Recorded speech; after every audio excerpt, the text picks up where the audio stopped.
Fala pessoal, iniciando aí mais um fechamento de mercado, hoje dia 1 de julho, mês novo, né pessoal? Então vamos aí para as atualizações, não lembre de ajudar o canal, curte aí, que é a maneira que você consegue nos ajudar desse lado e o YouTube entregar esse conteúdo também para mais pessoas, beleza? Então lembrando que lá no nosso site do capitalismo.com.br já constam os nossos cupons de até 50%, que inclusive são as últimas 6 horas para adquirir os nossos produtos, e também nosso novo plano personalizado de consultoria. Tá? Então são serviços diferentes. Plano de consultoria para você que quer definir seu perfil de investidor, tem uma carteira já montada de investimentos, tem dificuldade para balancear, precisa de ajuda. Então, esse plano personalizado é com o Thiago Prux, né, que tem mais de 20 anos aí de experiência dentro do mercado financeiro. Beleza? Já partindo direto para o gráfico, tá? Sem enrolação.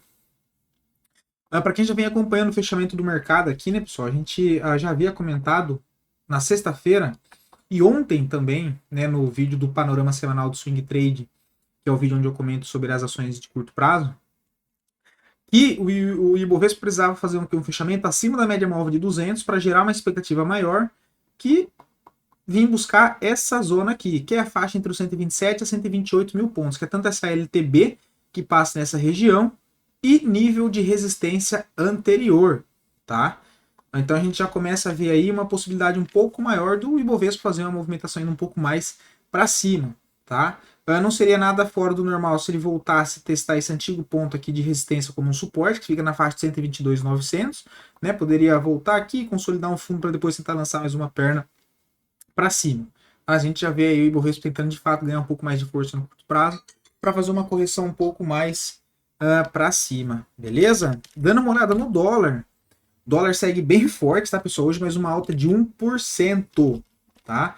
E já em direção lá do nosso próximo alvo, né, que é os 5.700, o que seria dólar a 5,70, mais um volume comprador acima da média, fechamento lá próximo da máxima, bastante força compradora, né? Se a gente pega para olhar o gráfico semanal, uma fortíssima tendência de alta aí pro dólar, tá? Pode até buscar média móvel de 200 lá no semanal também, tá? Que seria a região de 5.870, né? O dólar a 5,90 basicamente, né, pessoal? Deixa eu voltar para cá, vamos dar uma olhada no S&P, né? A gente tem aí o S&P no dia de hoje uma alta de 0,27, né? Ainda segue bem forte. Veja que ele testa esse fundo, não consegue perder e já é defendido novamente. Para retomar o viés mais positivo, ele precisa fazer um fechamento acima do topo anterior, que seria lá no 5.530. Aí possibilidade de dar mais uma puxada para cima, tá? Lembrando que tem um alvo projetado no 5.531, que é desse pivô aqui embaixo ainda, tá?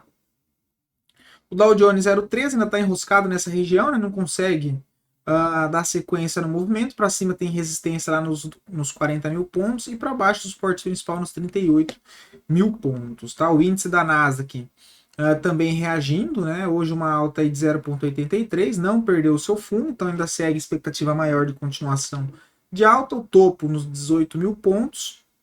Acima disso tem o último alvo projetado nos 18.240, que é o alvo aqui debaixo desse último pivô ainda. Tá? Então bem bonito aí também o índice da Nasdaq. O petróleo acionado o pivô de alta, agora sim de fato ele vem para romper o topo. Inclusive a gente conseguiu mapear bem esse movimento aqui do petróleo Brent, que com o fechamento, né, acima desse ponto aqui, que era os 86 dólares que a gente havia comentado, possibilidade agora de voltar lá aos 92, que seria testar a CLTB de mais médio prazo. Tá? A gente tem aqui um gap também para ser fechado nos 87. O DXY ainda segue brigando nessa região de resistência aqui do 106, né? Nenhuma novidade aí no dia de hoje, passando por um processo de correção. Bastante volatilidade, sem tendência, né? Um corpo pequenininho aqui do candle, bastante pavio, né? Bastante é uma palavra forte, né? Tem pavio aqui, não tem bastante pavio, né? Dando uma olhada no Bitcoin, segue o processo de correção. Só que agora, pessoal, ele testou essa zona de suporte que a gente havia comentado e conseguiu mapear bem. E mesmo estando dentro de uma consolidação de range amplo em topo, a gente tem aqui um canalzinho estreito, tá? Aqui, depende do fechamento hoje, 21 horas, mas se ele fechar aqui acima, sugere expectativa que possa dar uma arrancada para cima. É porque apesar de ser um contexto aqui lateral, a gente tem aqui um canalzinho fechando aqui acima, né? Sugere uma possibilidade de voltar lá para a zona de resistência, ok? Abaixo disso segue o suporte principal lá na região do 58 e 56 e depois lá embaixo no 52. Já o Ether segue em zona de suporte aqui também, né, ameaçando aí ganhar força compradora nessa região. A gente já viu o fechamento de ontem acima da média aqui com volume comprador, em cima de LTA, o topo aí lá na faixa dos 4.100 dólares, tá?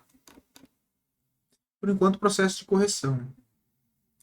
Voltando para a nossa bolsa, os dois ativos que mais subiram hoje foram SLC3, né? Apesar da forte alta de 7%, é um papel que segue dentro de um contexto lateral, tá? Então ainda não vejo nada interessante dentro do ativo, tá? Foi uma forte movimentação de alta dentro de uma lateralização.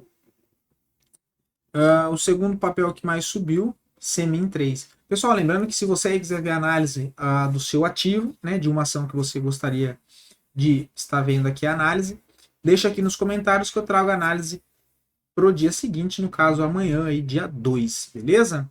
Então, Semin 3, para quem já está acompanhando aqui há mais tempo, a gente comentou da possibilidade de compra aqui embaixo, né? Olha, nessa região, para tentar carregar até esse ponto de resistência aqui com essa seta vermelha, dado que ele tinha feito o rompimento dessa LTB, voltou aqui fazer o pullback nessa barra, foi se arrastando, mas foi lá para cima, né? Então já chegou a andar aí, olha, 11%, tá? Bem interessante. Agora o gráfico semanal já se aproxima lá, né? O que seria também pelo semanal, quando a gente comentou, esse martelinho em cima de zona de suporte, né? Para quem pegou aí, acabou se dando bem. Por enquanto, é só conduzir o trade, quem está comprado, stop na mínima de hoje, o alvo lá na região de 5,60. Já os dois ativos que mais caíram, Açaí 3, bem feio, tá, pessoal? O papel não conseguiu se segurar na zona de suporte e perdeu o mínimo histórico, ó. Então tá bem feio, tá? Bem feio mesmo. O papel perdeu o mínimo histórico aqui nos R$ 10. Vamos ver onde tá as médias. Cai bem esticado, não tem força nem para corrigir, né? Gráfico diário, a gente vê uma fortíssima tendência aí de baixa para Açaí 3, tá? Bem feia a situação de Açaí 3. Bem feio mesmo, cara. O segundo papel que mais caiu, PCAR 3, também uma queda de 2,96. Fazendo um fechamento abaixo de 2,55, aciona um novo pivô de baixa e o alvo principal 2,37. Já perdeu o suporte aqui, segue trabalhando dentro do canalzinho de baixa. Expectativa é que devolva toda essa forte alta que teve aqui para trás. Agora o ativo a pedido de vocês tem Bradesco. Não vejo nada interessante no papel. Tá? O papel segue tendência de baixa no curto prazo. Expectativa é de adicionar um novo pivô, inclusive. Tá? Um pivô aí que se perder essa região aqui, olha, desse fundo que fica em 12,13, é acionado um novo pivô de baixa. E aí seria jogar lá para a região dos 11,55, que é essa zona de suporte lá do semanal que a gente já havia comentado, que é a zona mais importante de suporte agora, que é a região dos 11,50, tá? Média móvel de 9 se aproximando pelo semanal, ainda não tem reação e esboço de força compradora, possibilidade maior que venha perder fundo e seguir a tendência principal que ainda segue de curto prazo, sendo de baixa, tá? Então bem fraco aí Bradesco. O outro ativo é a ABCB4, que também é do setor financeiro, né? Trazendo isso para o gráfico semanal, o papel perdeu o LTA. Na semana retrasada até deixou uma barra aqui compradora com volume bom, que é acionada no rompimento da máxima. Fazer um fechamento acima aqui da máxima sugere expectativa de movimento um pouco mais para cima, quem sabe para voltar a testar topo aqui nos R$ 24, né? O stop lá embaixo nos 20,27, um stop de 7%. É a única possibilidade, tá?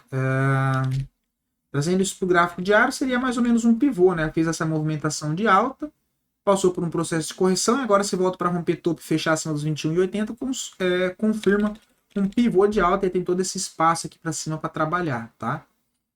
O outro ativo é FESA 4, né? O papel que chegou a romper agora de fato o canalzinho de baixo, tem até a projeção dos alvos aqui, mas demonstrando fraqueza, né? Ele chegou aqui a acionar um pivôzinho de alta, um volume aqui bem mequetrefe, precisa aqui fazer um movimento convicto, um movimento com força acima do topo anterior, uma barra aqui compradora para sugerir uma movimentação um pouco mais direcional para cima, quem sabe para voltar a buscar aqui essa região dos 8,55, que seria a média móvel de 20 lá pelo semanal, provavelmente. Ah lá, sabia, tem a linha azul ali, né? Então seria mais ou menos aquela região dos 8,49, caso ele consiga ganhar força para cima, tá? Mas o papel ainda segue dentro de uma tendência principal de baixa no semanal, e no diário está tentando reverter no curto prazo, mas também ainda bastante fraqueza no movimento, tá? O que confirma a expectativa maior de uma movimentação para cima, em busca dos 8,49, é um fechamento acima agora dos 8,25, tá? Então vamos trazer agora o ponto de referência para cá, 8,24, tá? Tem que fazer um fechamento acima dessa região para sugerir uma expectativa de buscar os 8,60, tá? Por enquanto eu não vejo mais nada interessante que não só a possibilidade desse pivô dentro de FES A4. Beleza? Hoje o vídeo ficou um pouco mais curto, teve um pouco menos de pedido aí de ativo de vocês, espero poder ter ajudado. Iniciando a semana, bons trades para todos aí durante a semana. Lembre-se sempre do gerenciamento de risco e até amanhã.